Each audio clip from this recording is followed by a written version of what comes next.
문재인 대통령이 미국을 방문해 조 바이든 미국 대통령과 한미 정상회담을 갖습니다. 코로나19 백신과 반도체, 대북 정책 등 다양한 현안이 논의될 걸로 전망되는데요. 네, 정치권에서는 여야가 26일에 김호수 검찰총장 후보자 인사청문회를 열기로 합의했습니다. 청문 시한은 맞추게 됐지만 법사위원장 선출 문제는 잠시 미뤄졌는데요. 가파른 여야 대치 전국도 살펴보겠습니다. 배종호 세한대 교수, 박정하 전 청와대 대변인과 함께 분석해 보겠습니다. 두 분 어서 오십시오. 안녕하십니까? 네, 안녕하세요. 문재인 대통령이 오후 2시쯤에 출국을 했고요. 우리 시간으로 토요일 새벽쯤에 조 바이든 대통령과 첫 대면 정상회담을 합니다. 어떤 내용들이 좀 오갈 걸로 보십니까, 교수님? 일단 크게는 한반도 비핵화 문제, 그리고 또 백신 문제, 그리고 또 반도체, 배터리 이 세 가지 문제가 집중적으로 한미 정상회담의 논의 테이블에 오를 것으로 보입니다. 예. 특히 이제 문재인 대통령과 바이든 대통령은 첫 만남 아니겠습니까? 스가 요시 일본 네. 총리에 이어서 이제 두 번째 만남인데 일본 총리는 2시간 반 예정이 돼 있는데 문재인 대통령은 이제 3시간이나 시간을 할애한다고 그러니까 또 예. 햄버거 먹었는데 지금 문재인 대통령은 아무래도 확대 오찬 회동까지도 지금 치러질 가능성이 높다 이렇게 전망이 되니까 그만큼 이제 문재인 대통령에 대해서 상당히 배려를 해준 것으로 전망이 되고요. 예. 구체적으로는 이제 한반도 비핵화 문제와 관련해서 뭔가 성과가 있을 가능성이 높다. 저는 이렇게 전망을 합니다. 예. 그 이유는 이제 크게 보면 세 가지인데요. 첫 번째로는 문재인 대통령 입장에서는 한반도 평화 프로세스를 반드시 재가동해야 될 필요가 있거든요. 그래서 정의용 외교부 장관을 미리 보내서 상당히 나름대로 공을 들이고 조율을 했기 때문에 뭔가 진전된 문제가 나올 것이다. 아시겠지만 지금 이제 하노이 노딜 이후에 북미 문제 그리고 남북 문제가 다 관계가 교착돼 있는 그런 이제 상태 아니겠습니까? 그래서 이 부분에 대해서 뭔가 좀 노력한 만큼 결과물이 좀 있을 것으로 보이고요. 그리고 또 바이든표 대북 정책도 새로운 변화를 예고를 하고 있습니다. 예. 구체적으로 얘기하면은 오바마식도 아니고 그리고 트럼프식도 아니다. 즉 이제 오바마식 같은 경우는 이제 전략적 인내 정책인데 예. 이 부분도 실패했다라고 보고 있고 트럼프식은 이제 탑다운 방식의 일괄 타결 아니겠습니까? 이것도 아니다. 그럼 이제 바이든은 뭐냐? 점진적으로 해결하겠다. 그리고 이제 외교로 해결하겠다라고 이제 새로운 변화를 예고를 하고 있고 또 그리고 구체적으로는 싱가포르 정신을 그대로 이어가겠다라고 얘기를 했거든요. 그리고 또 하나 이제 세 번째로 마지막으로 이번에 우리 측에서 반도체라든지 그리고 또 배터리. 반도체하고 배터리 이 분야에서 우리가 전폭적인 지금 선물을 준비를 하고 있거든요. 대략 한 40조 정도의 선물을 준비하고 있다고 그래요. 그러니까 미국 측도 우리 측에 뭔가 좀 반응을 내놓을 것으로 보이고요. 그럼 이제 어떤 반응이 나올 것이냐라는 것과 관련해서는 미국 측에서 이제 아까 단계적으로 점진적으로 새로운 변화를 얘기하니까 북한이 뭔가 좀 변화된 조치를 취하면 미국도 변화된 조치를 취하겠다. 예. 플러스 싱가포르 정신을 이어가겠다라는 것을 바이든 대통령이 직접 육성을 한다면 북한 측에는 상당한 관계의 어떤 개선의 시그널로 이어지지 않을까. 그래서 새로운 남북관계 플러스 북미관계 시발점이 되지 않을까. 이렇게 좀 전망을 조심스럽게 해봅니다.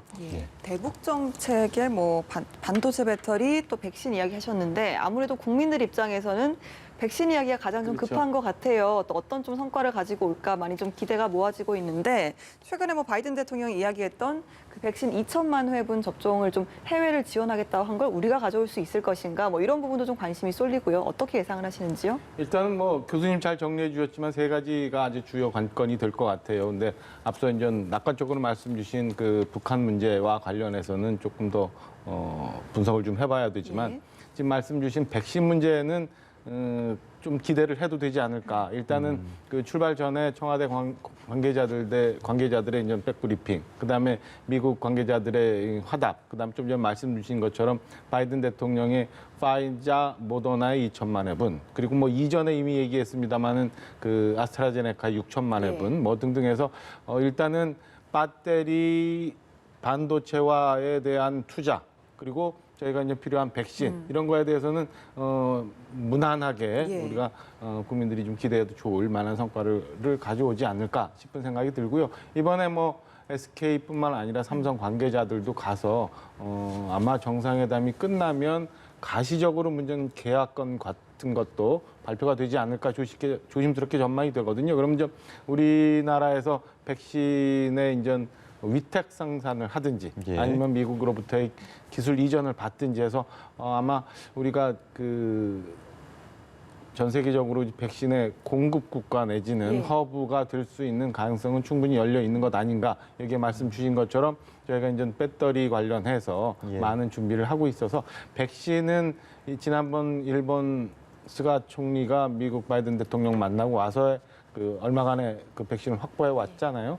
그 정도의 성과는 충분히 거둘 수 있지 않나라고 생각을 합니다. 다만 교수님 앞서 이제 북한 문제 관련해서는 낙관적으로 말씀주셨지만 그분이 제일 걱정스러운 부분이긴 한데 네. 사실은 지난번 4주년 특별 연설을 통해서 문재인 대통령이 그동안 쭉 되어왔던 남북 관계에 관한 정책 기조는 그대로 유지하겠다는 취지의 말씀을 주셨어요. 그리고 미국 같은 경우는 이제 북한의 새로운 바이든 정부의 대북 정책에 대해서 뭔가 북한 쪽에 이제 연락을 줬고 북한으로부터는 어쨌든 잘 접수했다 이런 답을 받았다는 상황이니까 예. 한번 기대는 해보겠습니다만은 미국 조야에서 들려오는 얘기 그다음에 바이든 정부의 새로운 대북 정책이 지금까지 있었던 문재인 대통령의 대북 정책과는 결이 약간 좀 다를 수도 있어서 이 부분이 어떤 식으로 원만히 협의가 될지 그거는 좀 조심스럽게 좀 지켜봐야 되지 않을까. 일단 토요일 날 있을 정상회담에 이은 기자간담회 그리고 여기서 나오는 양국 간의 공동 성명이 어떤 내용을 담을지 한번 지켜볼 대목이라고 보여집니다. 그렇습니다. 두 분이 공이 배터리하고 반도체 이야기를 해주셨는데 이번에 동행하는 사람 중에 최태원 대한상의 회장 그리고 삼성전자, LG그룹 이렇게 기업 총수들도 동행을 하기 때문에 역시 반도체하고 배터리를 일종의 레버리지로 사용해서 우리가 원하는 백신 협력이라든지 대북관계 개선이라든지 여러 가지 것들을 좀 얻어내는데 좀 도움을 받을 수 있겠습니까? 어떻습니까? 그게 상당히 중요한 지렛대가 될 것 같아요. 아까도 제가 잠깐 얘기를 했지만은 미국의 투자를 4개 그룹에서 투자할 총 금액이 40조 정도 된다고 하지 않습니까? 그럼 이제 상당한 의미가 있고 특히 이제 반도체 관련해서는 삼성전자가 20년째 이 비메모리 분야에서는 세계 1위를 차지하고 있거든요. 그리고 배터리 관련해서도 우리나라 3개 기업이 글로벌 시장의 31%를 점유하고 있는 그런 상황이거든요. 그러니까 이제 반도체 그리고 배터리, 전기차, 배터리 이 분야에서는 대한민국의 기업들이 선두를 달리고 있는 거죠. 특히 이제 아시겠지만 미중 간의 기술 패권 전쟁이 시작되고 있지 않습니까? 그래서 이 반도체 그리고 전기차, 배터리 이 분야에서는 한국의 도움이 절실하기 때문에요.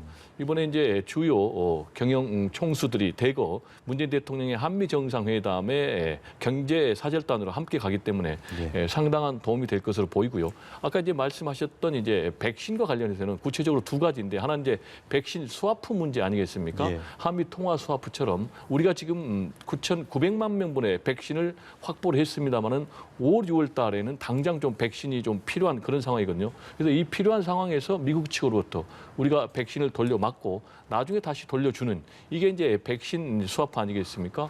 그런데 이것과 관련해서 바이든 대통령이 2천만 회분을 해외 지원하겠다. 라고 얘기를 했고 또 카멀라 해리스 부통령 같은 경우도 한국에 우선 지원하겠다라고 했기 때문에 이 2천만 회분 중에 최소한 수백만 회분 정도는 이번에 한미 정상회담 과정을 통해서 한국에 지원하겠다라는 결론이 나오지 않을까 이렇게 전망이 되고요. 아까 말씀하셨지만 이제 백신과 관련해서 지금 이제 우리 삼성 바이오로직스하고 미국의 또 모더나하고 백신 이제 위탁 생산 계약이 굉장히 구체적으로 진행이 되고 있어요. 네. 뭐 들리는 말에 따르면 우리 식품의약품 안전처에서는 뭐 승인 과정에 들어갔다고 그리고 또 모더나에서는 이제 한국에 지사 설립하면서 직원 채용 공고까지도 냈다고 하니까 이 부분과 관련해서도 이번 한미 정상회담에서 매우 긍정적인 결과물이 나오지 않을까 이렇게 전망이 됩니다. 예, 회담이 끝나고 이제 두 대통령이 공동 기자회견을 통해서 또 회담 결과를 설명한다고 하니까 이 부분은 좀 주목해 봐야겠습니다.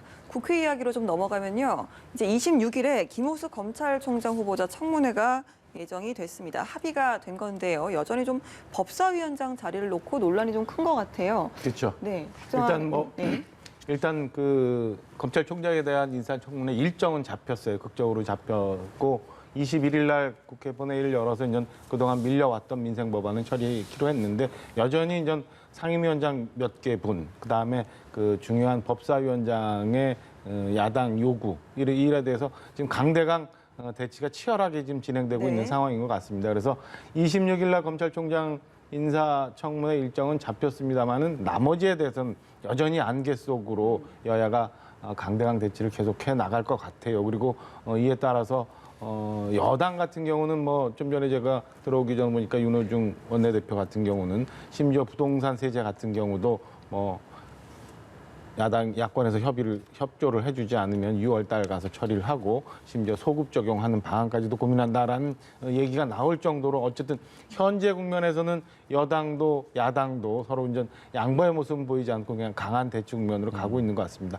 당분간 그 국회 내에서 이런 여야 대치가 좀 다소 좀 계속되지 않을까 싶은 생각이 들어요. 그래서 협상 과정을 지켜봐야 되겠습니다만 여당 지도부가 새로 선출되면서 공석이 된 한 4개 정도의 운영, 법사, 뭐 정무 등 몇 개 정도의 이제 4개 정도의 상임위원장 그 인선 문제 그리고 이거 이전에 지난 총선 이후에 이제 모두 상임위원장을 여권이 가져갔던 이 문제에 대해서 국회 정상화 차원에서 새로운 배분 문제 이런 것들 가지고 여야 간의 지난한 협상이 저는 당분간 계속되지 않을까라는 생각이 듭니다. 네, 민주당에서는 이제 외통이나 정무위 정도는 좀 뭐 협상이 가능의 여지를 좀 밝히기도 했는데 이 정도 시나리오는 어떻게 생각하시나요? 일단은 지금 그 지난 총선 이후에 한 7개 정도의 상임위에 대해서는 야권이 가져가는 거에 대해서 협의가 되다가 야권이 반발을 하고 모든 상임위를 지금 여권이 지금 차지하고 있는 상황이잖아요. 이에 따라서 이제 4월 7일 보궐선거 이후에 이제 여야 간의 협치 모두 그리고 국민이 바라는 국회 정상화 뭐 이런 것들을 가지고 협상이 진행되고는 있습니다만 여전히 법사위원장의 몫을 가지고 지금 저는 가장 치열하게 지금 접점을 못 찾으면서 협의가 진행되고 있고 여당도 법사위원장에 대해서 양보의 태도가 없으면 저는 뭐 야권도 쉽게 그냥 그런 걸 양보하면서 그냥 좀 전에 말씀 주신 외통이나 뭐 정무위 등등 몇몇 상임위원장을 받아오는 걸로 그냥 만족해서 여야 간 국회 협상을 마무리 짓지는 않을 거다. 그래서 앞서 말씀드린 것처럼 당분간 이 법사위 문제가 해결되지 않는 한 대축면은 계속 되리라 이렇게 보여집니다. 네.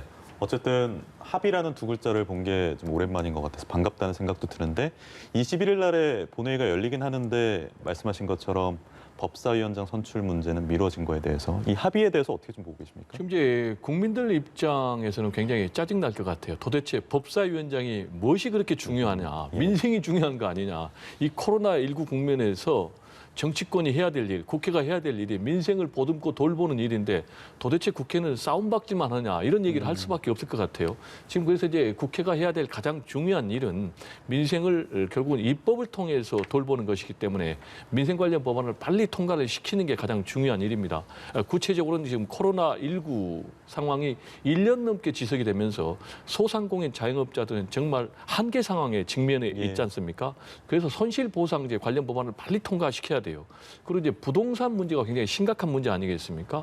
가장 중요한 것이 결국 이제 공급의 문제인데 그러려면 이제 이사 대책을 공급하기 위해서는 공공주택 특별법 등 8개 법안을 통과를 시켜야 되는 거예요. 그러니까 이 부분도 빨리 통과를 시켜야 되겠고 지금 이제 국민의힘에서 하는 태도가 과연 국민들로부터 높은 점수를 받겠느냐라는 부분 관련 저는 굉장히 회의적입니다. 그게 무슨 얘기냐면 법사위원장 문제도 사실 이미 끝났던 과거의 스토리예요. 근데 이걸 지금 다시 꺼냈거든요.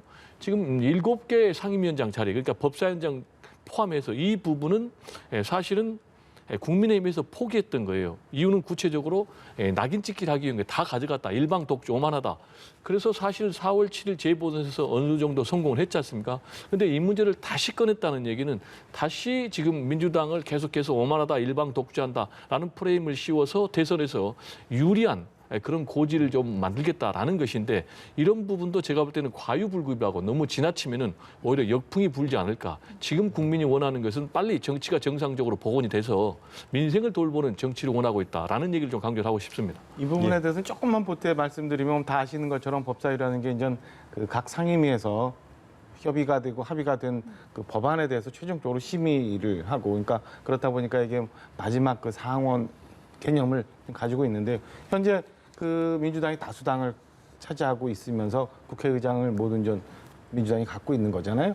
그런 상황에서 그러면은 마지막 법안 처리에 끝이 될 수 있는 최소한의 저항선이 될 수 있는 법사위원장은 야권에 양보를 해도 되지 않겠느냐라는 목소리도 있어요. 그러니까 이 건에 대해서 여당이 과연 지난 보궐선거에 있었던 민심을 받아들이고 남은 뭐 문재인 정부 1년, 그다음에 이제 시작되는 국회 정상화가 필요하다고 판단을 하면 저는 법사위원장 정도는 흔쾌히 양보할 수 있는 문제 아닌가라는 생각이 있습니다. 그래서 배 교수님 말씀 주신 것처럼 과연 국민들이 이렇게 저항하고 있는 야권에 대해서만 무조건 비난을 할 건가, 이런 거에 대해서는 좀 더 분석해 봐야 될 지점은 있다라는 말씀 좀 보태드리겠습니다. 일단 네. 당장 26일에 이제 인사청문회 같은 경우는 이제 윤호중 위원장 체제로 주제가 될 것 같은데 김호수 후보자에 대한 반발도 좀 심하기 때문에 좀 난항이 예상이 되거든요. 어떻게 생각하시나요?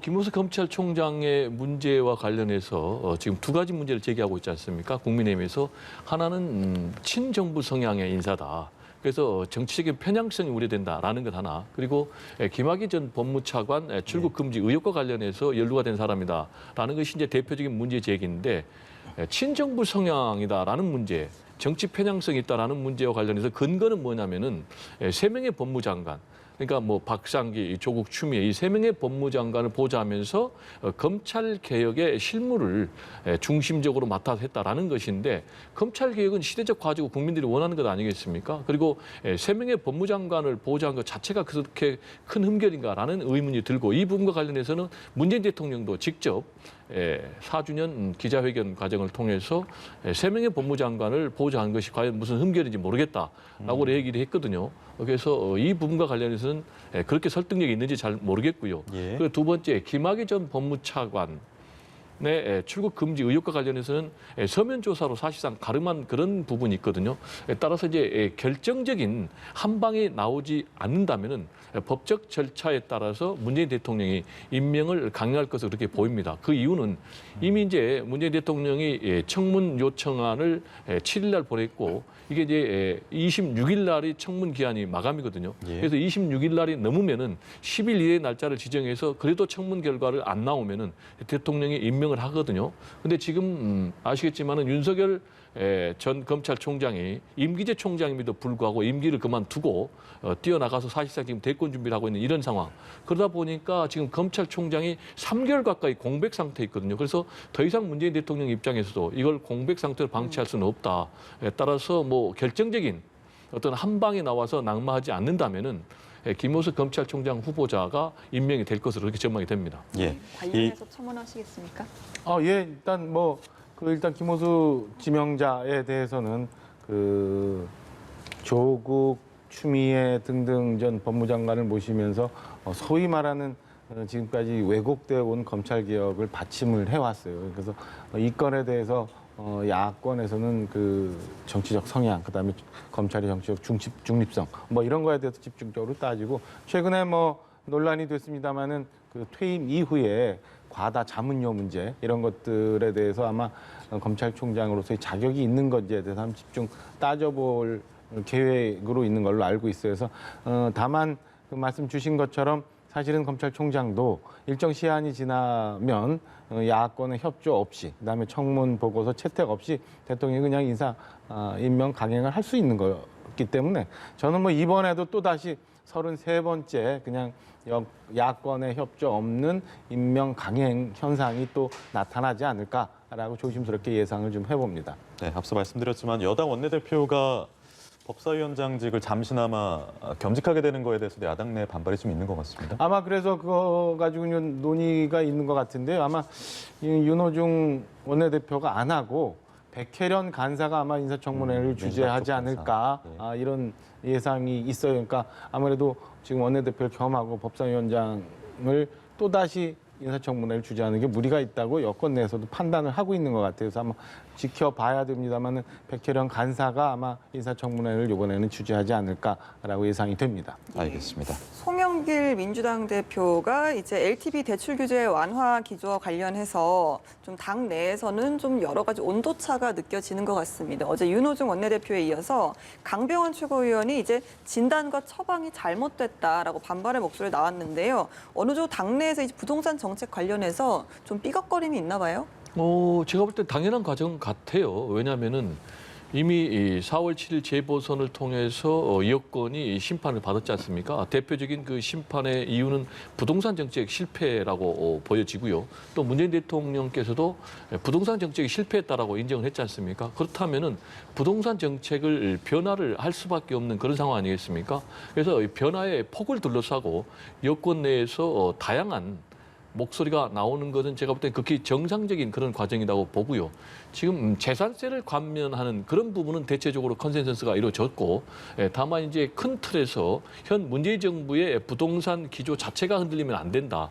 그렇게 하다 보니까 종부세를 어느 정도 완화해 줄 것인가라는 문제가 상당히 지금 충돌이 되고 있는 그런 지점이고요. 또 하나는 이제 대출 규제 완화 문제도 상당히 충돌하고 있는 그런 상황.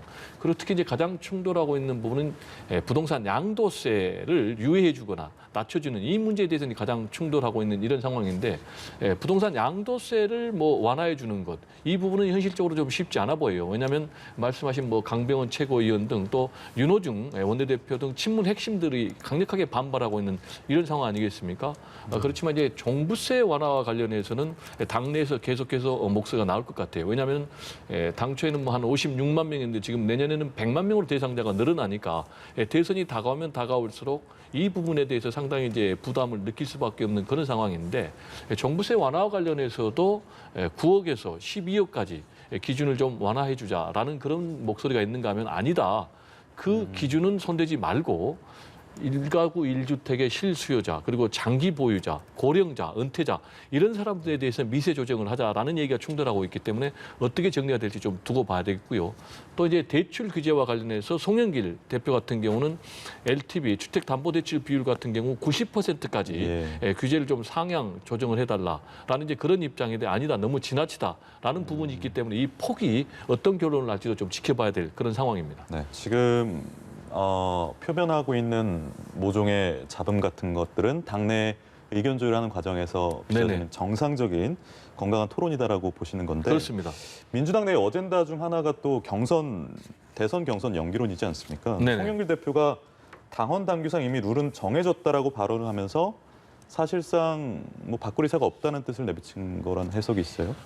그렇게 볼 수는 없죠. 왜냐하면 송영길 대표는 경선을 잘 관리해서 대권에서 대선에서 승리하는 것이 과제거든요.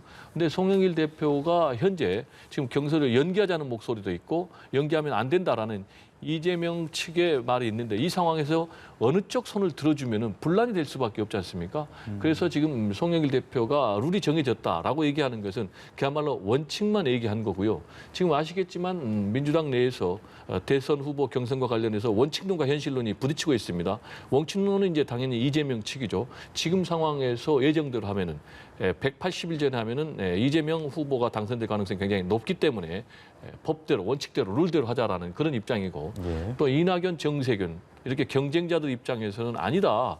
지금 우리만 그렇게 2달 먼저, 더구나 또 윤석열 전 총장 문제로 후보 단일화 되면은 야권은 언제 될지도 모르는데 이렇게 우리가 훨씬 앞서 해가지고 무슨 득이 있느냐, 흥행의 문제도 있고 후보가 노출되니까 결국은 손해다. 그래서 경선 일정을 좀 연기를 하자라는 이제 현실론이 맞부딪히고 있는데, 지금 상황에서는 섣불리 예단하기 좀 어려울 것 같아요. 그게 무슨 얘기냐면, 이재명 지사 측에서 결정적인 순간에 통 큰 모습을 보여서 오케이, 내가 수용하겠다라는 그런 선택을 할 수도 있거든요. 그렇지만 지금 상황에서 여론조사를 보면은 경선 연기하는 것에 한 65% 정도가 부정적인 입장을 보이고 있기 때문에 연기를 한다는 것도 그렇게 만만한 문제는 아닌 상황입니다. 지금으로서는 예단하기 어렵다고 하셨는데요. 박 전 대변인께서는 어떤 가능성을 좀 보시는지요? 두 가지 다 마찬가지인데요. 지금 경선 연기, 그다음에 앞서 회 교수님 설명 주셨던 당내 부동산 관련한 갈등. 저는 그 민주당이 차곡차곡 그 갈등, 내재돼 있던 갈등이 이제 드러나는 시점으로 가고 있다고 보여집니다. 우선 부동산과 관련해 갖고는 그 송영길 대표와 그다음에 송영길 대표를 둘러싸고 있는 친문 강성 지도부가 사실은 충돌하는 모습이거든요. 여기서 송영길 대표가 리더십을 어떻게 발휘하느냐에 따라서 앞으로 당청 관계가 어떻게 될 거냐, 이런 게 이제 정리될 거고요. 두 번째, 경선 연기론 같은 경우는 사실은 지금 이재명 지사 말고 다른 후보 모두 다 사실은 연기를 주장을 하고는 있습니다만, 이건 역시 과연 이재명 지사 그다음에 송영길 대표가 어떤 식으로 이 문제를 정리하느냐에 따라서 이제 대권 후보들 간의 시간으로 가면서 또 여전히 갈등의 불씨를 또 다른 불씨를 갖고 있다. 그래서 저는 앞으로 이제 민주당이 상당히 삼각축에 청와대, 민주당 지도부 그다음에 대권 후보들 간의 이 삿바 싸움이 굉장히 심하게 있을 거다. 이 상황에서 여러 가지 불협화음이나 이 파열음들도 많이 들려올 거다라고 조심스럽게 예측을 좀 해봅니다. 네, 오늘 말씀 여기까지 듣겠습니다. 한미 정상회담 또 정치권 이슈까지 배종호 세한대 교수, 박정하 전 청와대 대변인과 함께 이야기 나눠봤습니다. 고맙습니다. 감사합니다. 네, 감사합니다.